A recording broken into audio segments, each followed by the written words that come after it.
Hi guys, welcome back to the channel.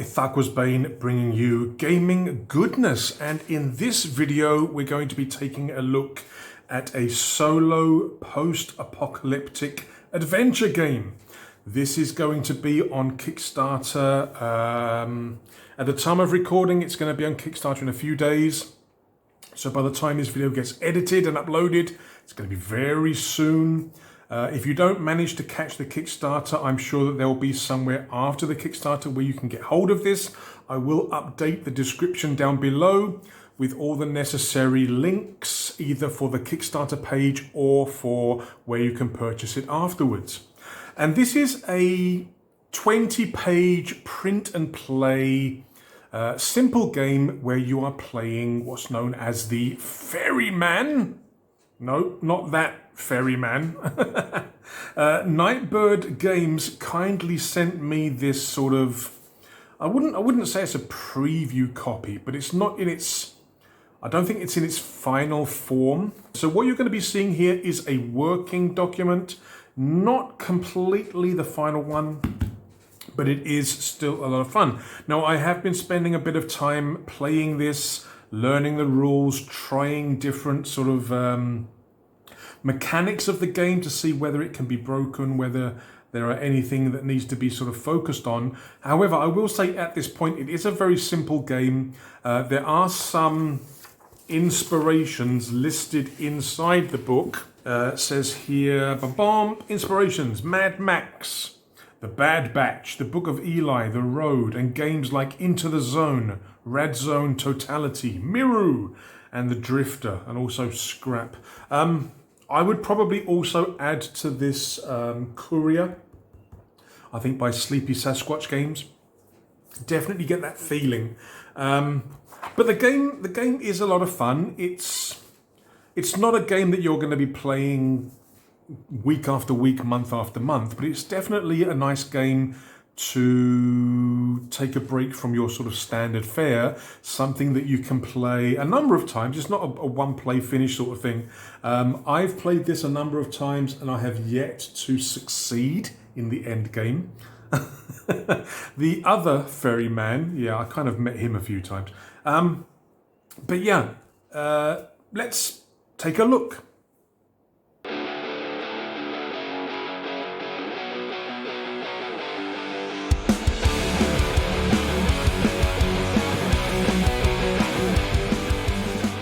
Right, to play this game, you are going to need to have the rules. 20 pages. There are I was provided with a file which had two versions. You had the full color version, which had a lot of sort of background, had some graphics, but you also get a printer-friendly or ink-friendly version, which is what I printed on the inside. The inner pages are the ink-friendly. The front and back cover are from the full cover version. So yeah, there were two versions sent to me, the full color and black and white. Also, as well as the rules, you are going to need to have a vehicle record sheet. Let me just go to the page, make sure I'm saying it correctly. Vehicle record sheet, there you go, I am saying it right. And again, in the zip file that I was provided with, there are two versions.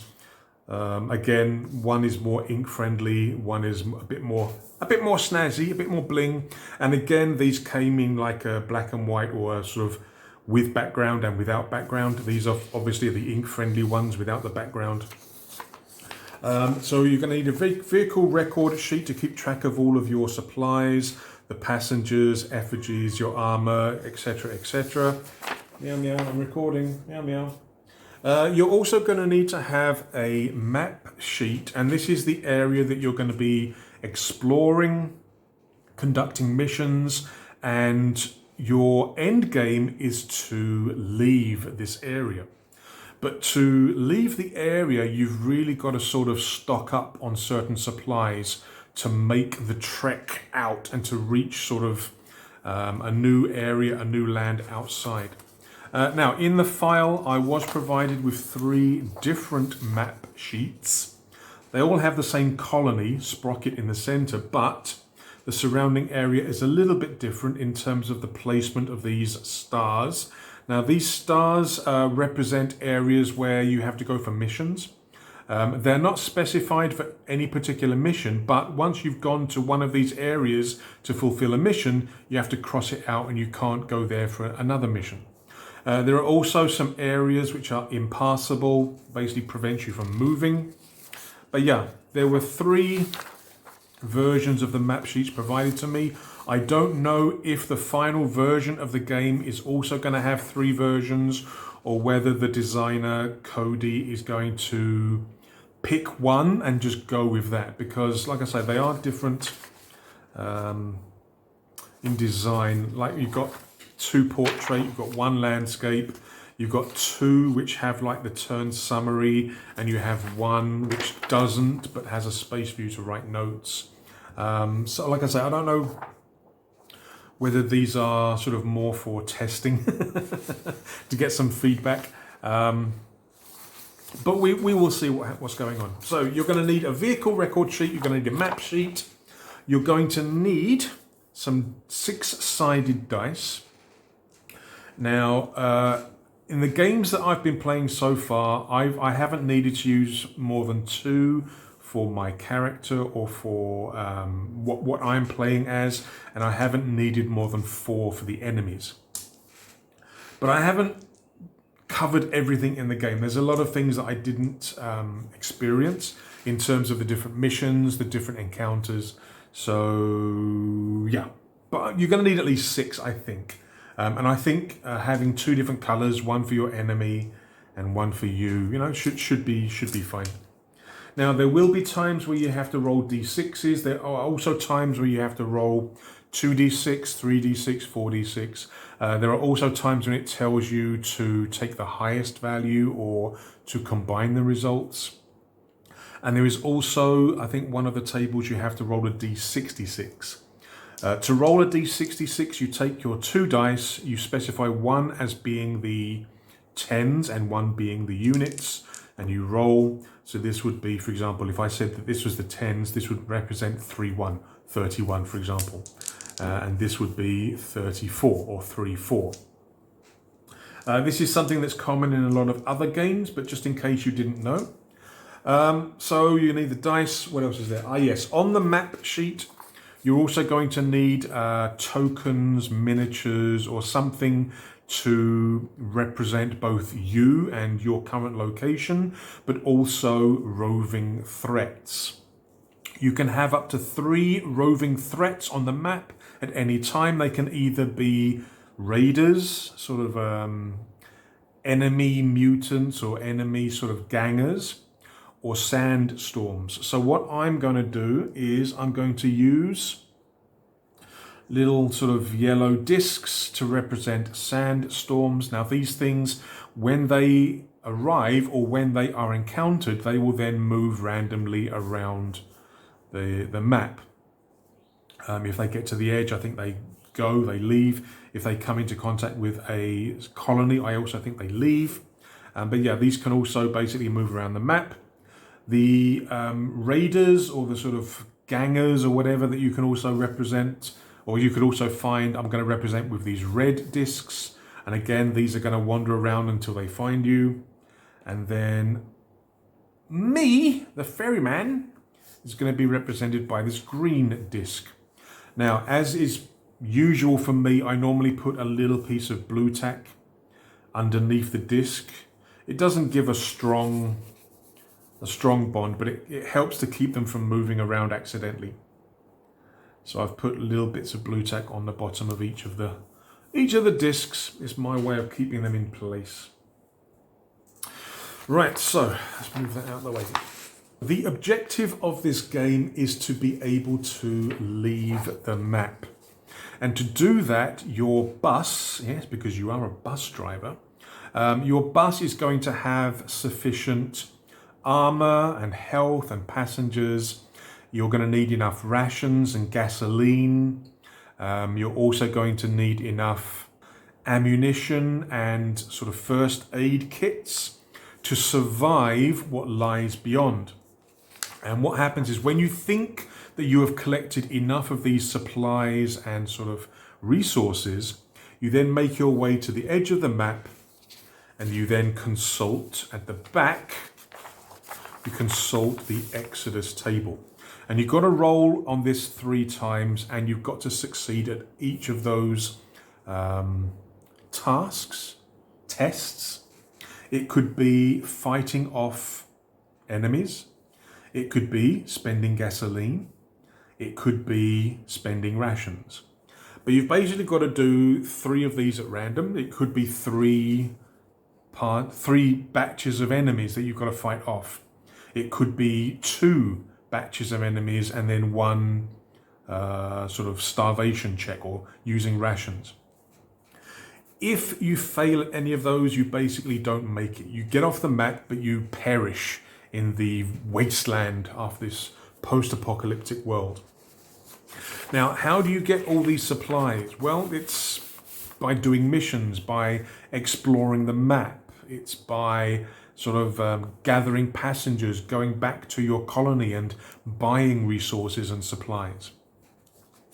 Okay, playing the game is actually very simple. What you'll be doing is moving around the map. Every time you move on the map, you have to make a few rolls. First of all, you have to roll for terrain to find out what that area is in terms of terrain. It can be barren, rugged, dunes, or impassable. Impassable basically means you can't go there, so you go back to where you came from. Dunes is challenging. You have to use 2d6 gasoline in order to move through that area. Rugged, you have to roll 2d6. One die represents the amount of gas and the other represents damage to the bus. And barren, you have to spend d6 gasoline. And gasoline is going to be one of your resources. So as you're moving around the map, you're spending gasoline as you're traveling. After that, you have to roll for travel events if you're moving into a new area. If you're moving into an area that you've already been or explored, then you just have to spend the gasoline in terms of the terrain type. But if you're going to a zone for the first time, you've got to roll for a travel event. This is where your roving threats can come from. There's a lot of other things that can happen. Once you've done that, you can then explore the zone that you're in, and exploring is another table. Exploration table. This is the D66 table. You can find all kinds of things, both good and bad, as you're exploring each of these zones. And after you do exploration, you have to put a cross in that area, which basically means it can't be explored again. What else is there? You also have the option of camping instead of traveling. If you camp, you have a few options, but you also have to check on the camp event table, which is here. Again, there are some good things, there are some bad things. And that's the first part of the turn. It's the travel, explore, and camp phase, what's called the action phase. The second phase is where you roll and find out what's happening with those roving threats. If you have any sandstorms or raiders on the map, where do they go? And if they move into the same zone as you, then you have to encounter them. After you've encountered them, they go away, which is a kind of blessing. Now, combat is fairly simple but extremely deadly in this game, especially if you don't have a lot of resources. What you're going to do is you're going to be rolling a d6 for yourself, and this is going to generate your initial attack score. You will then decide if you want to spend any ammo to boost your score, and ammo is one of your resources that you are going to be having and that you can collect and spend. So let's say, for example, we roll, I get a, because of course I do, I get a 1. Now I know that this isn't good because it's the lowest value. Let's say that I'm up against an enemy that has 2d6. What they're going to be doing is rolling both die and adding them together. It could say 2d6, choose the highest, or the highest die result. So let's say, for example, welcome to the channel. This is normal. So they would get 2. Now, before you actually roll these dice, maybe I should have waited, but before you actually roll your opponent's dice, the enemy's dice, you can actually use some of your resources or some of your supplies to help you in this combat. Now, the use of ammo is to help you in these combat rolls. First aid can be used to help negate some of the damage that you can suffer. And damage can be applied to armor plating when relevant, in terms of your bus, but it can also be applied to the passengers that you carry. This represents like your hit points. But yeah, before you roll the enemy's dice, you can actually spend points of ammo to boost your roll. In other games, you can roll first and then add points if you need to. But in this game, you have to add the ammo before you roll what the opponents get. So let's say, for example, you could have 15 points of ammo. At the moment, you've managed to accumulate 15 points of ammo. You could choose to use 3 for this combat, in which case your 1 would become a 4. You would then roll for the enemy and find out the difference. Yeah? If you get a result which is equal or higher the enemy, you win the combat, you don't take any damage, and you see what the rewards are. But if the enemy rolls higher, let's say, for example, the enemy rolls this. Oh, this represents a 6, by the way. These are dice from the old Eldorado game. So let's say, for example, the enemy rolls a 10. In this case, the difference is 6. This would represent 6 damage or 6 wounds. Now, to apply this, in some situations, the game will allow you to take it from your armor plating or from your passengers. Other cases, it will tell you specifically where the damage is going to come from. But you can try to minimize the damage. And you do that by using another resource called first aid. For every point or every resource of first aid that you want to use, it can reduce the damage by 1. So let's say, for example, that you have 8 first aid kits. You could say, okay, I'm going to use 6 to negate the damage. So you knock off 6 first aid and the 3 ammo, and you end up taking no damage whatsoever, but it's cost you quite badly in terms of resources. In terms of where the damage is applied, yeah, like I say, if the situation or the encounter allows you to take damage on your bus, the vehicle itself, you take it off the armor plating. Otherwise, it comes from your passengers. Now, there are 2 types of passengers that you can have. You have sort of the generic passengers who have 1 hit point each, or you can have special passengers, like named passengers, who are 1 use, I suppose you could say.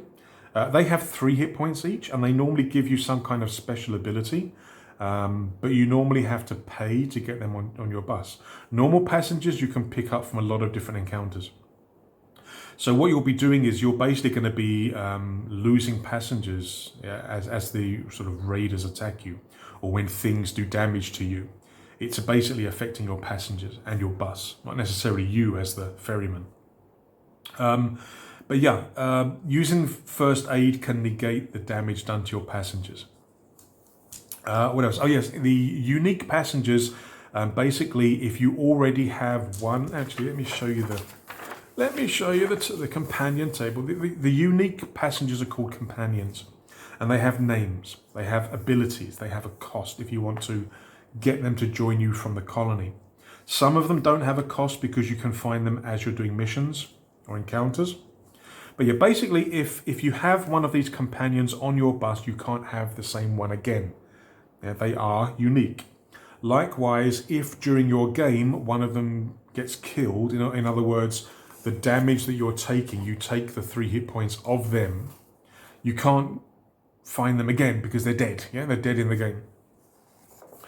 But yeah, that's basically how combat works. No matter what the result of the dice, whether you get higher or whether you get lower, it doesn't matter. After the roll, the combat finishes. It's just a question of how much resources you lose, how many passengers you lose, etc., etc. Now, there will be rewards at the end, things that you can gain from the combat or from the encounters. But if at any point, if your armor plating becomes 0, or you don't have enough first aid or passengers to take the damage, game over. Now, in every every sort of learning game or prep game that I've had of this, I've always been sort of completely destroyed by the war parties. War parties are things you really don't want to find, and they roll 4d6. Not highest, 4d6 added together. And yeah, they've basically killed me every prep game that I've had so far. So if you can avoid war parties, or don't roll them up. Don't roll up war parties, they're deadly. What else is there? You could also increase the threat level. Certain missions and certain encounters will tell you that the threat level is adjusted. I'm assuming that it starts at 0 because it doesn't say here. I forgot to ask that actually of the designer. But as the threat level increases, the enemies get bonuses to their rolls. Not good. 6 is the maximum. But there are encounters, there are things that will reduce the threat level as well.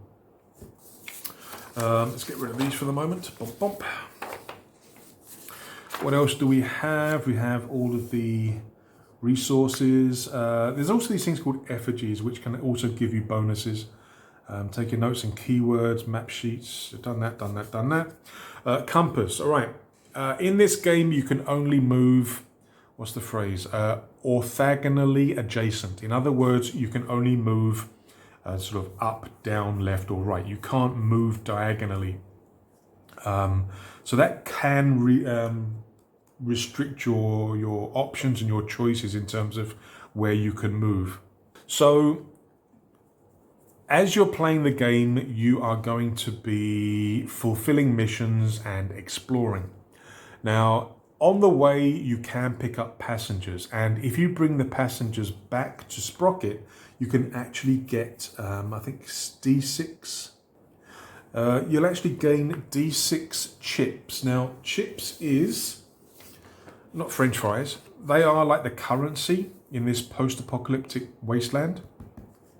And chips are used to buy things. You can recruit the companions, these special passengers. You can buy more armor to replace that stuff that's been damaged. You can also purchase rations, first aid kits. Yeah. But at Sprocket, you can also, after going there, dropping off all the passengers, because when you go back to the colony, Sprocket, all the passengers will leave. I think the companions can stay. But the normal sort of standard passengers will get off, but you receive D6 chips for each one. Also, you can rest, where you can heal, you can repair, you can scout an you can scout an unmarked zone on the map. That will tell you what terrain type it is, but nothing else. You can recruit companions by paying the cost. And again, you can't recruit the same one twice. You can choose or roll on the missions table. Yeah, I think we need more. It's a 2d6 roll, so you've got plenty of missions here, but you can only do each mission one time. So once you've done, for example, once you've done mission 6 and you've completed it, you can't take it again. So after a while, rolling for missions is going to take a while, because if you keep rolling the same numbers, especially since it's a 2d6, yeah, because 7's the most common combination, etc. So after a while, you may, even if you really want to do random generation, you may have to end up actually selecting the missions, just because rolling randomly is going to take too long. But there's a good range of missions here. The ones that I've done, I haven't done all of them in the games that I've played, but there is a decent range of missions to accomplish. A lot of them are going to make use of these starred locations, or these starred zones. It will tell you to go to, this person's house, it will go to the hospital, or go to this place. And you can go to any of these starred locations, but that then represents that particular mission's objective. So you can't keep going back to the same place for each mission. Once you've gone to a place to accomplish a mission, that zone can't be used for another mission, and you've got to go to another starred zone. And as I mentioned just now, the missions you can only do one time. And the aim of the game is to accumulate as much of those resources as you can to try and survive and overcome the Exodus. Yeah, rolling 3 times on this table here. Got to be honest, all the practice games that I've played, I haven't got to a stage where I can even attempt to leave the map. Because I know that I don't have enough gasoline or rations or ammo or armor to survive. So I've yet to actually get to a stage where I can get to the end game, but never mind. Starting the game, you have 2d6 rations. 2d6 rations, 2d6 ammo, 2d6 first aid, 2d6 chips. You get 75 gas and 50 armor plating, and you get 1 random companion, 1 random unique passenger. You can also choose a role on the missions table to get your first job, and you will start at Sprocket. You'll start at the colony at the center here. Now, the game, like I say, the game is simple to play. It has a decent amount of events and tables to keep it interesting for a good while. But as I mentioned earlier, it's not a game that you're going to be playing for day after day, week after week. But it is an enjoyable little exercise that can keep you, your kids, your friends occupied for a little bit of time. And it's pretty good fun. I will say that it's deadly, especially if you have any war parties lurking around.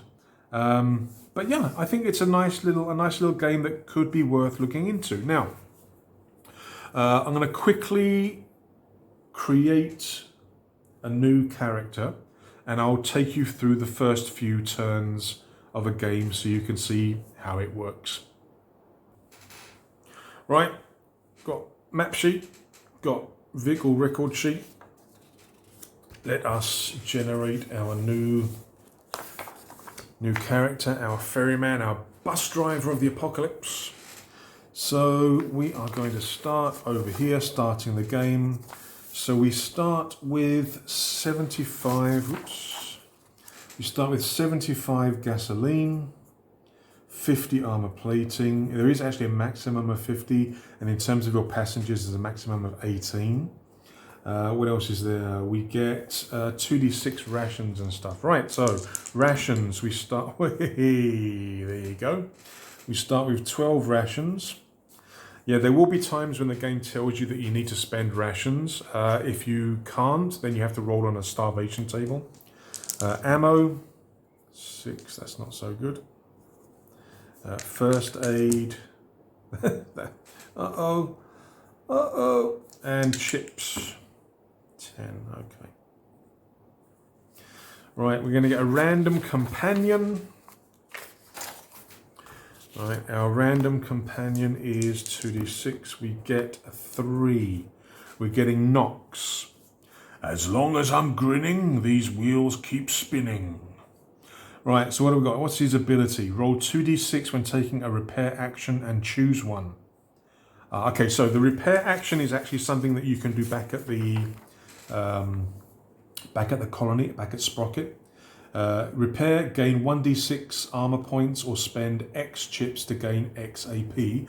Well, this guy is going to allow me to roll 2d6 and choose one, so I can take the highest. All right, so let me just write that down here. As if by magic, knocks appeared. There you go. So repair is 2d6, not 1d6. There's a whole range of different abilities here that can help you during the game. What else is there? Mission, yes. You can have up to 2 missions at any time. It says here. That's exploration. What am I doing? Previous table here. There you go. You can have up to 2 missions at a time. Now, to start the game, you can roll up 1 or 2. What I'm going to do to start with, I'm just going to roll up 1 one mission, okay? Just to start with. So missions are 2d6. We get there was a 1, so we get a 4. Liquid gold, okay? As you hear a whistle, you realize it's meant for you. A tanker driver approaches and offers a job. Can you believe it? Eris has her lackeys chasing after that prize of hers again, leaving me without backup. I can pay you based on the distance travelled if you help me defend my rig against any hostiles until I reach my destination. Alright, so it's a escort job.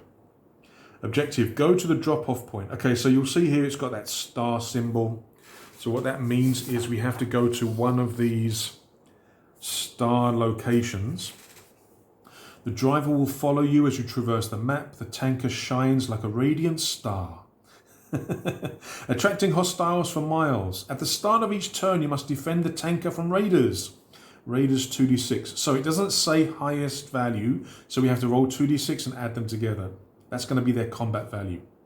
If the raiders deal 5 or more damage, the mission fails as the tanker veers off the road and plunges into a ravine. Upon reaching the location, gain 25 chips for each zone you travelled through during this mission.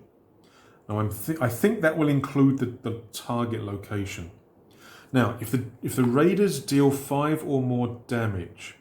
Now I've had this one before when I was doing the prep game, and I was kind of thinking, well, is that like 5 total, or is that like 5 in one combat? Because if we go here and take sort of 2 damage, and then we go here and take 3 damage, does that count? Does that mean he's destroyed? If the raiders deal 5 or more damage, I'm thinking it's total. That's how I did it in my prep games. I took it as being a total of 5, no matter how many squares we went through. Now, this could be a problem because I don't have a lot of ammo to boost my combat rolls. You can abandon a mission at any time, but this will increase the threat level by 2. Oh, yeah, I don't want to do that. At the moment, I think the threat level is 0. It doesn't say that, but I'm assuming that. But if I boost it by 2, the enemies are getting a +2 to all their rolls. Ooh, no, I don't want to do that. So I don't want to turn this down. I'm going to be doing this. So what I'm going to do down here, we've got effigies and notes. I'm going to write down the missions. So we're currently doing mission 4, and it's going to include raiders, which are 2d6. Okay. Right. Now I can't do this mission again. If once I've done this mission, I can't do it again. But we're gonna accept that mission. I'm not gonna need the book again for a little bit. Yeah. So let me make sure that this is all on camera. There you go. That's good enough. Right. We are going to start in Sprocket. We're gonna escort this tanker. Now I'm thinking that for this one, because I don't have a lot of ammo or first aid to sort of negate any damage from combat, I think I'm going to go somewhere close. So it could either be down here, which would be two zones, and over here, which is also 2 zones. They're the closest ones. Now it also says that the first area that you move into, the first zone you travel towards will be barren terrain. So it will have the more forgiving terrain for the first zone we move into. But that's it. Every other zone we move into after that, we've got to roll. Okay, so I'm going to go in this direction here. Okay, so what I'm going to do, let me just do 1 second. I'm going to just do like a legend in terms of what I'm going to draw to represent the different terrains. Okay, so these are just going to be the symbols I'm going to be using to show the type of terrain. So, start of the game, the first area we move into is going to be barren. So we're just going to do it like this. Very sort of low gradient, very gentle terrain, but we still have to use 1d6 gasoline to move into that area. So we're going to be using 3 gasoline. So we're down to 72. Now we also have to roll a travel event, so we're moving to there. Travel event is a d6. You get a 2. You encounter a caravan willing to barter. If you choose, select one supply type, then roll to determine the cost and quantity. Okay, the way that that's done is going to be the same as when we do it in the colony Sprocket. So for this, what you can do is roll 2d6. The lowest value determines the quantity. The highest value determines the cost. Now, it doesn't mean that that's the total quantity that's available. What it means is that's the cost for that quantity. So if you rolled, for example, this would represent the quantity of the material or the supply, and this would be the cost. So you could buy 2 supplies, and it will cost you 4 chips, okay? Or you could buy 6 supplies, and it would cost you 12 chips. Yeah, 6 times 3, yeah. Yeah, so it's just the ratio, number of goods to cost. Where was I? Oh, it's here, right, yes. Alternatively, you can trade any 2 supplies for one of your choosing with no limit on trades. So instead of rolling, I could just do a 2 for 1. Do I want to do any trading? I would like to get more ammo and first aid. I could trade, again, chips, rations, maybe 2 rations for 1 first aid. I think I'll do that. So I'm going to use 2 rations for 1 first aid. It's not much, but it might be the difference between life and death. Right. So we have, where's the thing? Right. So we have traveled, terrain table, and travel events. We now have to do the exploration. Now, I don't think you have to. You can probably just zoom through a zone, but once it's explored, you can't explore again. So I'm thinking you do the terrain event, and then you do the raider attack. And then after that, as long as you survive, you then do the exploration. That makes sense. So we've now got to do the raider attack. Now the raiders are going to be rolling 2d6. I'm going to be rolling 1. But I've got up to 6 points of ammo to adjust the roll. Now I've got to be careful because we do have one more zone to move through to accomplish the mission. Let's roll first and see if I need to. We get a 6. Now they're rolling 2d6. I could still put some ammo points into this. I mean, worst comes to worst. I mean, I've got 1 passenger who's a companion, which means he has 3 hit points. So I can take 3 damage there. But I think that this is also something that I could take away from the armor. Let me just quickly check. Yeah, it says here, if lower, choose to take the difference in wounds or armor unless instructed otherwise. So sometimes it will tell you whether it's, specifically armor damage or passenger damage. So I could actually take it off the armor, which is well healthy at the moment. So I think I'm okay for the moment, I think. So I'm not going to use any ammo. I'm just going to keep the D6. Now, the enemies, the raiders, are going to be rolling 2d6.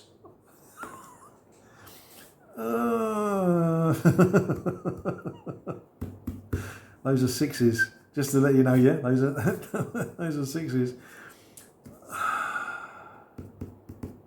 So that just happened.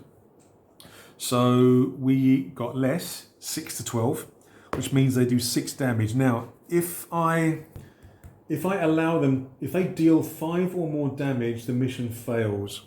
So at the moment, the mission's failing. And like I say, I think I'm reading it so that it's total damage over all the areas. So unless I do something to reduce this, I'm screwed. I've got to use my first aid, haven't I? So what I'm going to use 3 of my first aid, which will reduce this down to 3, and I'm going to take 3 damage on my armor. So that means I've taken 3 damage. If I take 2 or more in the next combat, I fail the mission. Oh, God. Oh, no. But yeah, that's that done. We don't get any rewards for this. This is a special case. Normally, when you're fighting against these things, it's like an encounter or something. You normally get a reward. But in this case, we don't. Right, so that's the fight out of the way. That's not good. But now, okay, so we've done terrain, we've done travel events. Now we need to do the exploration. And you don't have to, but I think we will.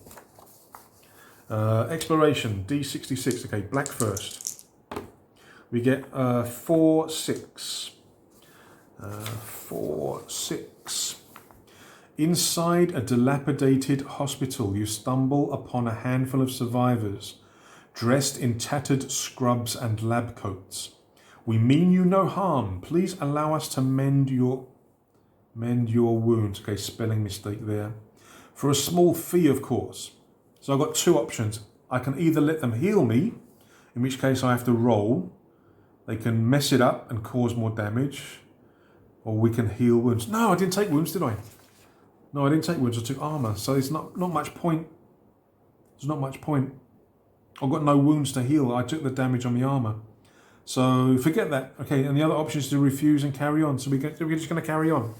So what that means is that this area here has now been completed in terms of the exploration. So I can't explore that area again. It's been looted, it's been explored, we can't do that again. We can still move through there, but we just spend gasoline to move through now. But in this area there was a hospital.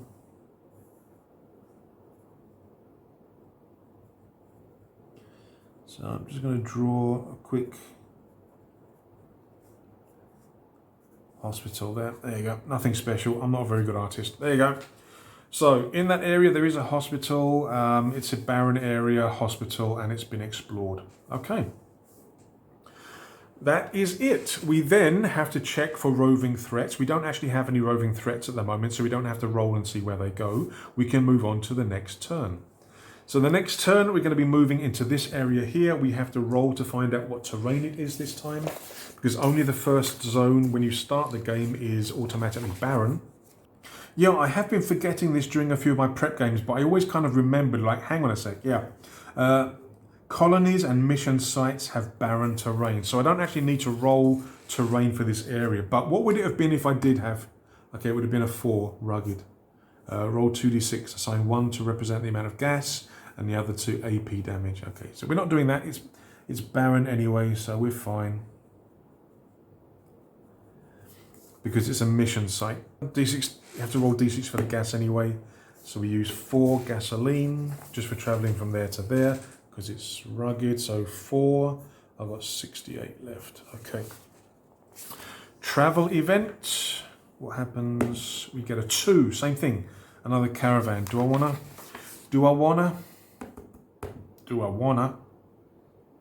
I think I'm gonna spend 2 more rations to get 1 more first aid, just in case. Just in case. Right, now we have to do the combat, because that's what the mission is asking us. So enemies rolling that, I'm rolling that. I do have 6 ammo where I can boost it. I've got 4 first aid. Now I can't take more than 1 damage, can I? Oh God. All right, so what am I going to roll? Ooh, okay. Now, do I want to boost it? Because I've got to boost it before I roll the dice. I'm thinking, okay, so if I take 2 or more damage, the fuel truck is going to go. Like I say, I'm thinking it's total of 5, not just 5 in one combat.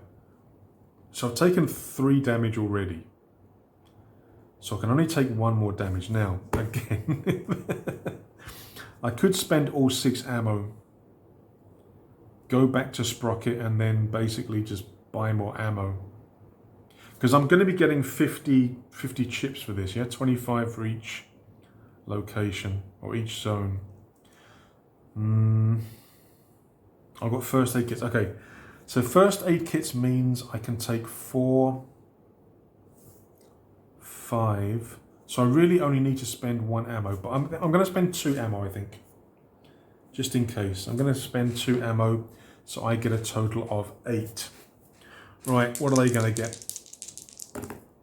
6. I wasted my ammo. I didn't need to use my ammo. Nuts! But the good news is we got higher than them, so we don't actually take any damage. But again, because this is a special case, we don't get any rewards. But we don't take any more damage, and the truck gets to this location safely. Yay! Which means the mission is complete. 4, okay. Upon reaching the location, gain 25 chips for each zone you travelled through. Okay, so we get 50 chips. So that brings me up to 60. Yes. Now, in a mission zone, you can then explore if you want to. I think I will. So we are going to explore this area. Okay, we're going to explore black first. We get a 5-6. 5-6. Okay. As you sift through debris, a low growl catches your attention, causing you to pivot cautiously. Pivot! Pivot! Standing before you is a stray dog. Its fur almost non-existent, pink eyes staring intently, and foam dripping from its mouth. Choose one. Kill, distract, or tame. If we try to kill, that's not good. If we try to distract, that's not good. Oh no, I haven't got any effigies. So effigies are another kind of resource that give you certain bonuses that you can actually make. Now, let's just go back here. Bum, bum. Where's effigies? Okay, effigies. Now the problem is you can only get effigies either from one particular companion or finding them in exploration, which means I can't make them myself. Which means I can't get... Now, why do I want to tame the dog? Why do I want to get... Because you get another companion called Doggo, and Doggo can be quite useful in certain situations. I think camping is quite useful, but I can't because I don't have any effigies. Nuts. So either, okay, the dog lunges at you, spend D6 ammo or suffer D3 wounds, gain D6 rations, or spend 1 ration and get rid of it. Spend D6 ammo or suffer D3 wounds. Oh, that's not good. But I get D6 rations regardless. So I think I'm just going to suffer D3 wounds. Now the wounds are going to have to actually come from passengers. So if I do that, my companion will die and I will lose the game because I have no more passengers or health left. So I can't do that. I've got to spend D6 ammo. I've got to spend a ration. I've got to spend a ration to get rid of him. That's the only thing I can really do. Nuts. I'm going to distract the dog. All right. So we lose 1 ration. So I've got 7 left, but there was a doggy here. It's a doggy. What do you mean you can't tell? I'm not a very good artist. I really can't draw very well at all. But yeah, there was Doggo there, but you know, we didn't manage to get him. We managed to distract him and escape. So we have explored the area. We can't explore it anymore. Doggy is gone, but we are there. Right, that is the exploration done. We've got no roving threats to worry about, so we're on to the next turn. So what we're going to be doing is going back into this area here. Because it's barren, we only have to spend 1 D6 of gas, so we used 4, so we've got down to 464. We've got to do our... Oh no, we don't have to do a travel event if it's a already explored area. So I'm then going to go back to Sprocket, which is going to cost me another D6 gasoline because it's a barren area, a 1. So I'm down to 63. Now that we are back at Sprocket, what we can do now is generate more missions. I haven't got any passengers, so I don't get the chips. But I can rest, I can repair, I can scout, I can recruit another companion, I can get more missions, I can barter, and then go out again to accomplish another mission, to explore. Now the thing is, I didn't have to go straight back to Sprocket. I could have explored further around until maybe my gas was getting a little bit low, etc., etc. Or maybe I pick up some passengers and I want to drop them off, get some chips. But this is how the game plays. And like I say, you're trying to collect enough of your resources or enough of your suppliers supplies so that you can actually escape this area and try and find like the promised land or something, which is called the Exodus. But yeah, it's a fun little game. I think Cody said the Kickstarter is going to be, I think $7, if I remember correctly. Because it's print and play and you just need the rules, map sheets and everything, a few dice. I mean, you saw just then I was only using 3 dice in the little playthrough that I did just now. I think I've only ever used 6 dice in total. But it's a very portable game, like I say, as a print and play. So I will put all the details down below in the description. I will put down the Kickstarter page to begin with. I think once the Kickstarter project is complete, I will probably change the link from the Kickstarter to maybe where you can find it for normal purchase. But yeah, not a bad little game. Thank you to Cody and Nightbird Games for sending me this sort of preview copy. It's been a lot of fun. Anyhow, thank you guys. Thank you very much for watching. I hope you enjoyed this video. Please take a moment to like and subscribe. Would really appreciate that. Add some comments. Share. Tell the world about this channel. I need more. I need more views, more subscribers. And also, if you do want to help the channel, I don't feel right asking for money, but there is a Amazon wish list listed down below in the description. There are a variety of items there which will benefit the channel, both in terms of video quality and production, but also in terms of content material. If you want a certain game to be covered by me, you can use that to maybe send me a copy. But don't feel obligated, please. Yeah, don't feel obligated. It's not something that I expect you guys to do. It's just a way for you to maybe make a nice little gesture if you can afford it. Like I say, it's not required. Your presence, your views, your likes, your comments is perfectly enough. Also, if you do decide to send me something, please check the shipping first. I am based in Malaysia and I know that sometimes the shipping can be a little bit of a problem. So please check the shipping first. But if you do send me something, many thanks in advance. And I will see you in the next video. Until then, this was The Ferryman. I am Ithakwas Bane. Take care. Stay safe. Cheers.